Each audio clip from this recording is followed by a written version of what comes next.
For more than 6 million Australians, this year's Voice poll will be the first time they've ever voted in a referendum. The nation's last referendum was the failed Republic push in 1999. So for all Australians aged between 18 and 42, this election will be a new experience at the ballot box. Sky's chief election analyst Tom Connell has the breakdown of how the referendum will work and where it could be won or lost.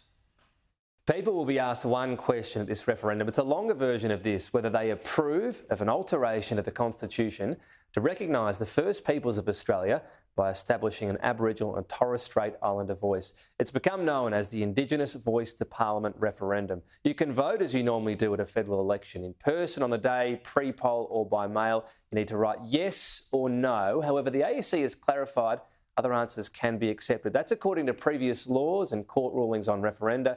It includes a tick is likely to be accepted as a yes vote, but a no would be rejected. A cross would be rejected.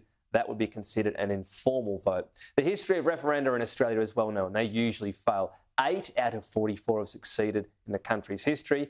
And in the recent history as well, it's been a similar tale. 1977 did see the last success. It was on the relatively uncontroversial topics of Senate casual vacancies, retirement of judges and, ironically, allowing people in territories to vote on referenda. So why do they usually result in no? Well, the bar for a yes vote is higher than a no vote. And that's part of the issue here for referenda. To pass, a referendum needs at least 50% of the national vote. That's 50% of the people who turn up and vote formally.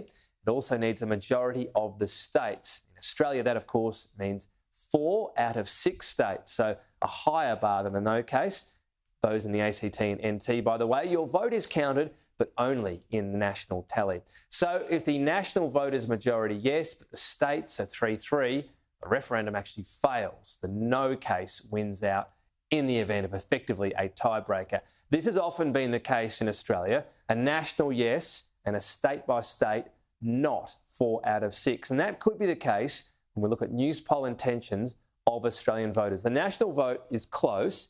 Yes is trailing, but undecided is significant. So we could have a yes overall in the national vote, but then what's happening around the rest of the states? You can see the heavy lifting being done by New South Wales and Victoria, the largest populations by far, and then we've got a yes at the moment and a knife's edge.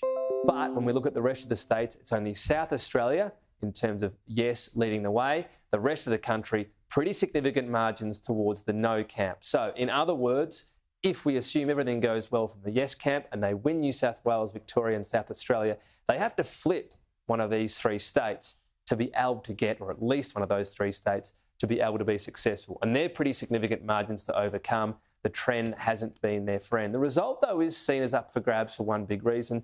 You'll note only Queensland and then WA have a 5 before them. In other words, the grey here, the undecided, they can still tip the contest either way. And that's why there'll be staunch campaigning right around the country as the yes and no camps try to get those key undecided voters in the last few weeks of this campaign.